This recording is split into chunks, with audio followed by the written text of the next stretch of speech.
Olá, aqui é a Helga do canal Desde Espanha. Continuando a publicação das manifestações de Monsenhor Carlo Maria Viganò no debate sobre o Concílio Vaticano II, trago aqui, hoje, o diálogo entre o famoso teólogo italiano, pároco na Diocese de Bolonha, Dom Alfredo Morselli, e o arcebispo Viganò, que foi publicado em 14 de julho de 2020 no blog Stilum Curiae do vaticanista Marco Tosatti, sob o título Viganò Morselli, Diálogo sobre a Igreja Empresa em Falência. Marco Tosatti começa dizendo: Caríssimos Stilum Curiae, no debate em andamento sobre o Concílio Vaticano II, temos hoje este diálogo à distância. Há algum tempo, Dom Alfredo Morselli antecipou, em forma de carta, ao Monsenhor Carlo Maria Viganò, conforme o texto abaixo, as considerações que foram posteriormente publicadas no blog messainlatino.it. Abaixo, o e-mail de Dom Morselli a Monsenhor Viganò e a resposta do arcebispo Viganò. Boa leitura. Bom, como disse Marco Tosatti, as considerações de Dom Alfredo Morselli foram depois publicadas no blog messainlatino.it. E como há ali uma introdução que a mim, Helga, pareceu-me muito importante, vou trazê-la aqui antes de ler a parte que, sim, foi publicada no blog de Tosatti. Comecemos. Reflexões sobre o Vaticano II, do padre Alfredo Morselli. Estávamos acostumados às críticas ao Concílio Vaticano II, sobretudo por parte da Fraternidade São Pio X e de outros poucos, que em finais dos anos 60, 70, se opunham às conferências conciliares. Com este pontificado, por trás da bandeira do anticonciliarismo e, portanto, também do anti-Bento XVI, cuja hermenêutica da reforma e da continuidade vem sendo rebaixada à piedosa ilusão e tentativa vã, está se reunindo um exército composto de prelados, jornalistas, youtubers, etc., muito mais numeroso do que a fortaleza de Ecônia. Aqui uma referência à localidade suíça, Ecônia, no cantão de Valais, na parte suíça dos Alpes Peninos, onde em 1970 Dom Marcel Lefebvre fundou o Seminário Internacional São Pio X. Ecônia às vezes é utilizado para referir-se a todo o movimento fundado pelo arcebispo Lefebvre. De fato, na Suíça, quando fala-se Ecônia, geralmente evoca-se a Irmandade de São Pio X como um todo, em vez do seminário ou daquela cidadezinha. Repetirei aqui todo o parágrafo para retomar a compreensão dele. Com esse pontificado por trás da bandeira do anticonciliarismo e, portanto, também do anti-Bento XVI, cuja hermenêutica da reforma e da continuidade vem sendo rebaixada à piedosa ilusão e tentativa vã, está se reunindo um exército composto de prelados, jornalistas, youtubers, etc., muito mais numeroso do que a fortaleza de Ecônia. Este novo nutrido grupo de pessoas também apresenta, de maneira contrária, mas não contraditória ao neomodernismo, uma nítida divisão entre o antes e o depois do concílio. Ao primeiro tudo ruim, depois tudo bom, contrapõe-se um primeiro tudo bom, depois tudo ruim. Considero essa visão parcial e, portanto, perigosa, porque uma meia-verdade é substancialmente um erro. Gostaria de explicar melhor com estas linhas as razões pelas quais não atribuo ao Vaticano II toda a culpa pela crise atual, sem negar sua função de detonador que, sem explosivos, nada pode fazer por si mesmo. Tampouco nego que algumas expressões da Carta do Concílio serviram como alavanca para violar o sagrado depósito da revelação e alterar a sagrada liturgia católica. Mas há um mas. Até aqui, a parte das reflexões do padre Morselli, que, por óbvio, não apareceram na publicação de Tosatti e que pareceu-me importante trazer eu aqui, para dar uma melhor ideia do espírito com que o teólogo italiano se posiciona nesse debate. Bem, agora passo a ler o e-mail do padre Morelli ao arcebispo Viganò, tal qual publicou-o Marco Tosatti. Troca de cartas entre Dom Alfredo Maria Morselli e o arcebispo Carlo Maria Viganò sobre o Concílio Vaticano II. Cara Excelência, Ave Maria, Gostaria de explicar melhor por que eu não atribuo ao Vaticano II toda a culpa da crise atual, embora não negue sua função de detonador, que nada pode fazer por si mesmo sem explosivos. As estratégias de marketing dividem-se em estratégias de push and pull, empurrar e puxar. Isso é, uma empresa que está tentando vender um produto pode procurar criar uma necessidade para ele e empurrar uma coisa para a qual não há uma necessidade real. Ou pode, depois de fazer uma análise de mercado, entender que existe uma ampla fatia de clientes potenciais que sentem a necessidade de um determinado produto. As duas estratégias muitas vezes se combinam. Qual é a análise comercial pré-Vaticano II? O termômetro de uma boa parte do clero e da inteligência católica indicava corrupção moral, tibieza, medo, orgulho, carreirismo, desejo de livrar-se da cruz e de reconciliar-se com o mundo.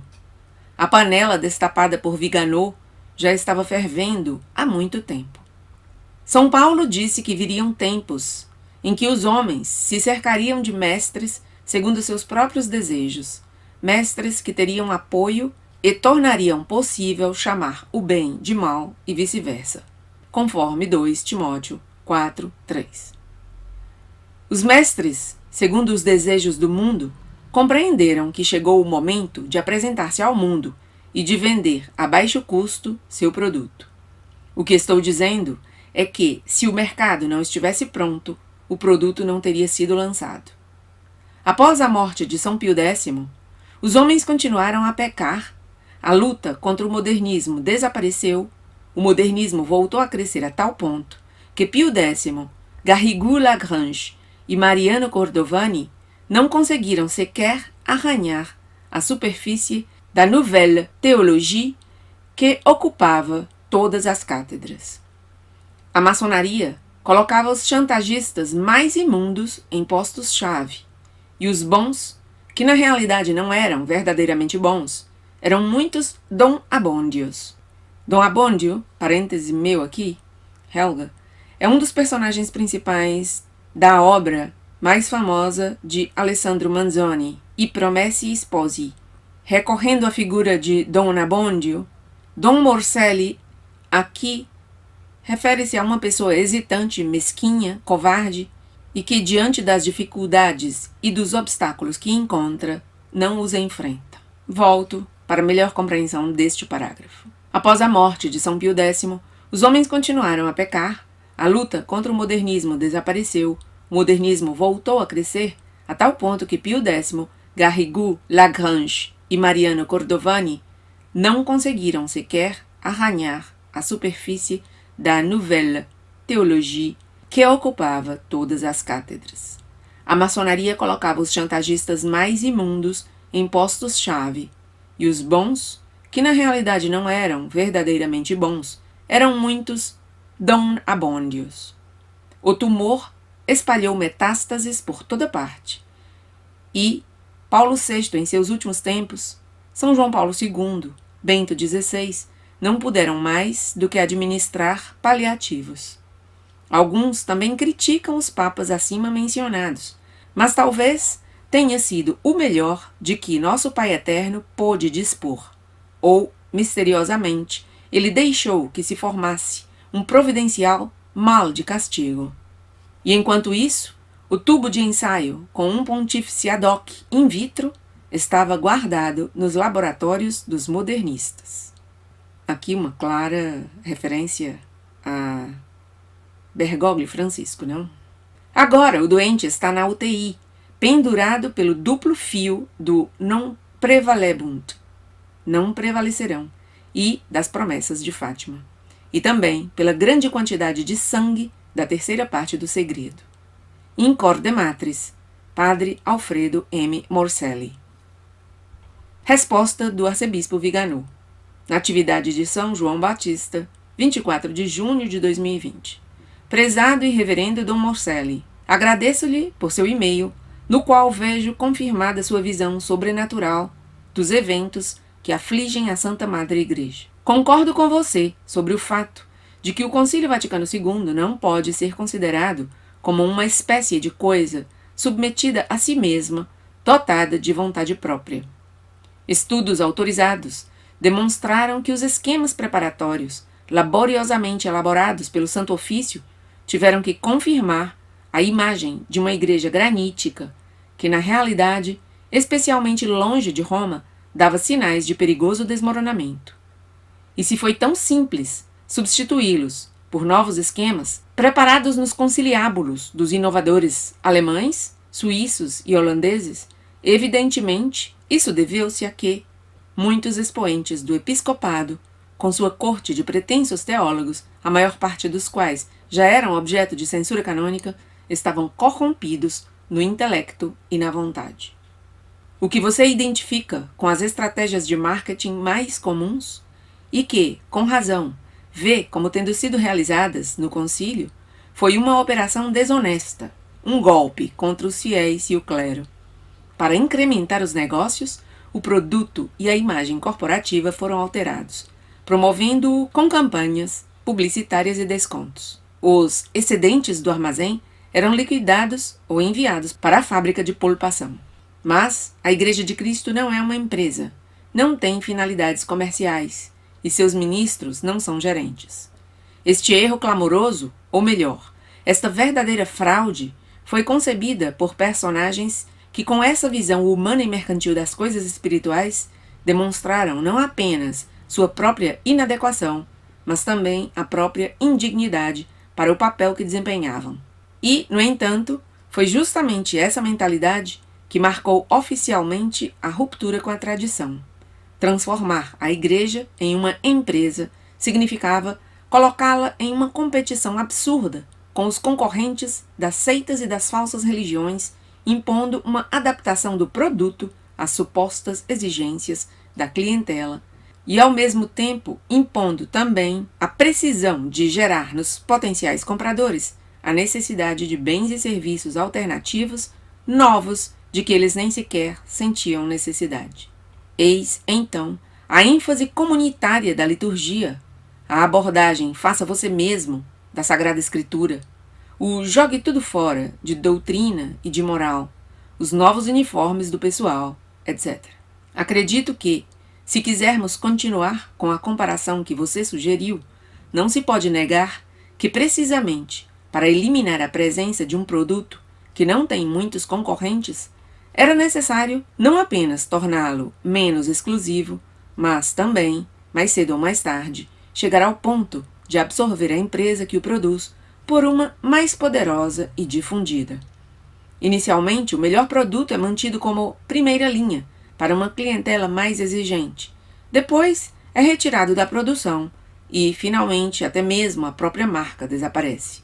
Avançando por esse caminho escorregadio, infeliz e destrutivo, finalmente chegamos à falência da empresa pelas mãos de seu liquidatário argentino, pronto para entregar o SPA, Igreja da Misericórdia, nas mãos da nova ordem mundial. Bergoglio está provavelmente confiante de que, nesta nova estrutura, lhe será dado algum tipo de papel gerencial, nem que seja apenas por reconhecimento pela obra que ele realizou.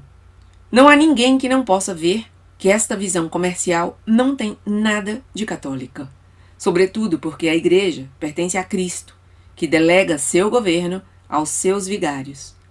Transformar a Igreja naquilo que ela não é e jamais poderá ser, configura-se como um pecado gravíssimo e um crime inaudito, tanto contra Deus como contra o rebanho que ele mandou apacentar em pastos bem definidos, não dispersar em fendas e entre espinhos. E se os responsáveis por esta enorme ruína são os administradores infiéis que falsificaram os estatutos e os balanços e defraudaram os clientes, eles terão que prestar contas.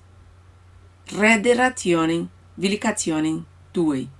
Dê conta de sua administração, conforme o Evangelho de São Lucas 16, 2. Cum benedictione, Carlo Maria Vigano, arcebispo.